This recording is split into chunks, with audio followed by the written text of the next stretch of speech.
Welcome Maruti గారు.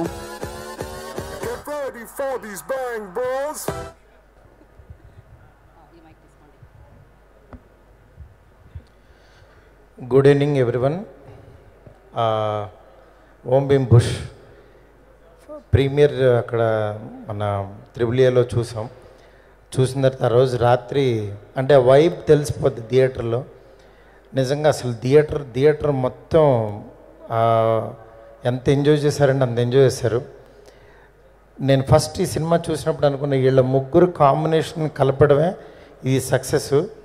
ఎందుకంటే వీళ్ళ ముగ్గురిని ఒక చోట వదిలేసి ఇది దెయ్యం కొంప అంటే ఇంకా చచ్చినట్టు వాళ్ళు వరే ఇక్కడ నవ్వించకపోతే దొరికేస్తామని భయంతో చచ్చినట్టు వాళ్ళు ఒక వర్షన్ రాసుకుంటూ ఇది కరెక్టా కాదా అని వాళ్ళు పడ్డ టెన్షన్ కనబడింది నాకు యాజ్ ఎ డైరెక్టర్గా. ఎందుకంటే డైరెక్టరు ఇది కలిపేసి ఒక అగ్రిమెంట్ చేసి వదిలేస్తే ఇంకా అక్కడి నుంచి వాళ్ళ టార్చర్ పాపం నవ్వుతారా లేదా, ఇది నిజంగానే నవ్వుతారా లేదని ఒక భయం ఒకటి ఉంటుంది.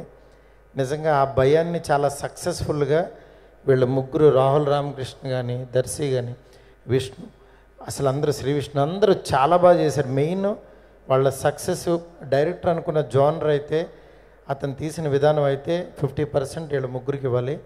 నిజంగా అంత గొప్పగా యాక్ట్ చేశారు. ఈ సినిమాని కనుక థియేటర్లో చూడకపోతే మనం వీళ్ళ ముగ్గురిని మిస్ అవుతాం. అది చాలా ఇదిగా చెప్పచ్చు. ఎందుకంటే నాకు తెలుసు కదా, ప్రేమ కథ చిత్రం 2013లో చేసాం, హర్రర్ కామెడీస్ ఫిల్మ్. అప్పటి నుంచి స్టిల్ ఇప్పటికీ కూడా ఈ దెయ్యం అన్నం పెడతానే ఉంది చాలామందికి. ఇలాగే మళ్ళీ మా యూవిగ్రేషన్ కూడా మంచి ఫుడ్ పెడుతుంది. తప్పకుండా ఈ సినిమాని చూడండి. థియేటర్లో నేను చెప్తున్నాను మామూలుగా ఎంజాయ్ చేయరు. పర్టికులర్లీ ఇదేదో ఓటీటీలో వస్తుందని అక్కడ చూస్తే ఇది కిక్ రాదు. ఎందుకంటే ఒక 500 మెంబర్స్ మధ్యలో అందరి మధ్యలో ఒక స్కేరీ హౌస్లోకి వెళ్ళి అక్కడ మనం నవ్వుకుంటే ఎలా ఉంటుందో అంత బాగా ఉంటుంది ఈ సినిమా. తప్పకుండా ఈ సమ్మర్ని ఫ్రెండ్స్ అందరూ ఫ్యామిలీస్ అందరూ వెళ్ళి ఎంజాయ్ చేయండి. మీరు ఇచ్చే డబ్బులకి 100% ఇది న్యాయం చేస్తుంది. Thanks a lot. అట్లాగే ఈ సినిమాని మా వీసెల్లాడ్ మీద రావటం ఆ టీంకి, అలాగే డైరెక్టర్ హర్షకి, మిగిలిన టీం అందరికీ కూడా కంగ్రాట్స్ చెప్తున్నాను. Thank you so much. Thank you Maruti గారు. అండ్ అలాగే కంగ్రాచులేషన్స్ వన్స్ అగైన్. ఎందుకంటే ఈ రోజుల్లో రిలీజ్ అయ్యి 12 సంవత్సరాలైంది, వాళ్ళు మళ్ళీ రిలీజ్ అవుతుంది అనమాట.